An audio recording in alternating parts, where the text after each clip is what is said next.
కాకినాడ జిల్లాలోని ప్రతిపాడు నియోజకవర్గంలో ఇటీవల చేపడుతున్న రహదారి నిర్మాణ పనులపై తీవ్ర విమర్శలు వ్యక్తమవుతున్నాయి. నాణ్యతా ప్రమాణాలు పాటించకపోవడంతో కొత్తగా వేసిన రోడ్లు తక్కువ కాలంలో దెబ్బతింటున్నాయని స్థానికులు ఆగ్రహం వ్యక్తం చేస్తున్నారు. ఎమ్మెల్యే సత్యప్రభకు సంబంధించిన బంధువులు అలాగే పక్క నియోజకవర్గానికి చెందిన వ్యక్తులు ఈ పనులు నిర్వహిస్తున్నారని ఆరోపణలు వినిపిస్తున్నాయి. నియోజకవర్గంలో చేపడుతున్న అభివృద్ధి పనులు నాణ్యత లేకుండా జరుగుతున్నాయని ప్రజలు విమర్శిస్తున్నారు. ప్రతిపాడు మండలంలోని గిరిజన గ్రామాల్లో నిర్మిస్తున్న రహదారులు చాలా దారుణ స్థితిలో ఉన్నాయని, చేతి వేళ్లతోనే తవ్వగలిగేంత బలహీనంగా ఉన్నాయని గిరిజనులు సోషల్ మీడియాలో వీడియోలు పోస్ట్ చేయడంతో విషయం వెలుగులోకి వచ్చింది. అలాగే ప్రతిపాడు నుండి కెర్లంపూడి వరకు నిర్మించిన రహదారి కూడా దెబ్బతినడంతో సోషల్ మీడియాలో వచ్చిన ఫిర్యాదుల నేపథ్యంలో అధికారులు దాన్ని మళ్లీ తవ్వి పనులు ప్రారంభించారు. రోడ్డు నిర్మాణంలో సరైన తనిఖీలు జరగడం లేదని ఆరోపణలున్నాయి. లోపభూయిష్ట పనులకు బిల్లులు ఆమోదించిన అధికారులపై కేసులు నమోదు చేయాలని జైభీంరావు భారత్ రాష్ట్ర ఉపాధ్యక్షులు దాడిశెట్టి వీరబాబు డిమాండ్ చేశారు. ఈ నిర్మాణంలో జరిగిన అవకతవకలపై త్వరలోనే కోర్టును ఆశ్రయిస్తామని ఆయన తెలిపారు. మాకు గిరిజన ప్రాంతాలలోనే ఉన్నామండి మేము. మాకు రోడ్డు బాగా చేయాలండి, బాగా చేయాలి.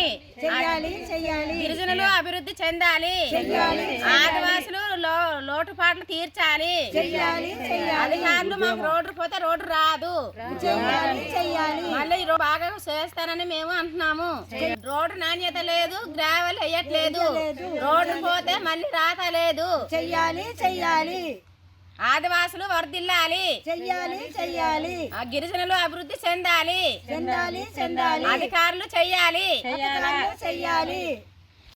నమస్కారం అండి. కాకినాడ జిల్లా పత్తిపాడు మండలం అండి. ఇక్కడ లోకల్ మెడిసిన్తో ఒక గ్రామం ఉందండి.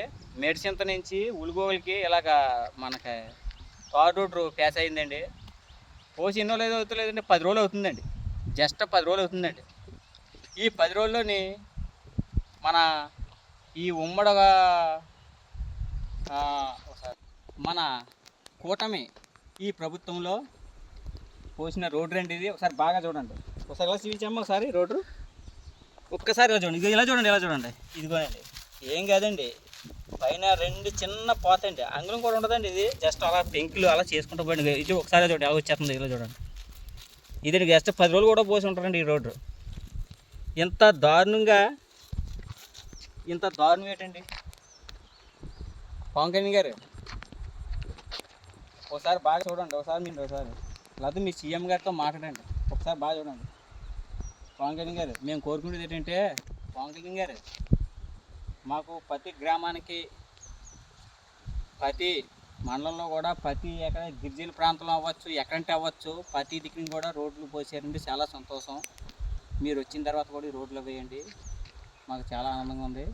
కానీ ఒక్క విషయం సార్, మీకు తెలియపోవచ్చు కదండి, వెనకాల ఈ కార్యకర్తలు వీళ్ళు చేసిన పనులు చూడండి ఒకసారి. వాళ్ళ లంచాలు ఇచ్చి లేకపోతే మేనేజ్ చేసుకుంటున్నారో ఏం చేసుకుంటున్నారో మాకు తెలియదు. కానీ ఈ కాంట్రాక్ట్ చేసి కూడా ఒకసారి అలా చూడండి. ఒకసారి బాగా చూడండి. ఎంత దారుణ, చేతితో ఇలా కాలుతో కలుగుతుంటే పక్కకు వచ్చేస్తుందండి. ఇది రోడ్డు ఇలా పక్క వచ్చేస్తుంది. ఒకసారి బాగా చూడండి. ఇదిగోండి. మరి ఇది ఎంతవరకు కరెక్ట్ అండి? ఒకసారి మీరు ఆలోచించండి. ఒకసారి రాండి, ఒకసారి ఈ రూట్కి వచ్చి చూడండి. మేము అనేది ఒకవేళ కరెక్ట్ కాదు మీకే తెలుస్తుంది కదా. ఒకసారి ఈ రూట్కి వచ్చి చూడండి. ఏం కాదండి, కొంచెం ఆ రోడ్డు అయినా సరే కొంచెం బాగా బసుకుంటే. గర్భిణీలు ఉన్నారండి, వీళ్ళు ప్రతిదానికి కూడా హాస్పిటల్కి వెళ్ళాలంటే పత్తిపాడు వెళ్ళిపోవాలి, కాకినాడ వెళ్ళిపోవాలండి, దూరం ప్రయాణానికి వెళ్ళాలండి. ఈ రోడ్డు గట్టిగా లేకపోతే ఇలా పరిస్థితి ఏంటో మీరు ఆలోచించండి బాగా. సార్ బాగా చూడండి.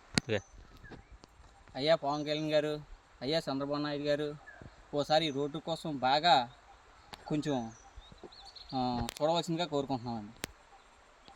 రోడ్లు అయితే మాత్రం చాలా సూపర్గా పోసారండి. ఏ ప్రభుత్వంలో జరగలేని కూడా బాగా జరిగిందండి. మేము చాలా ఆనందం పడుతున్నాం.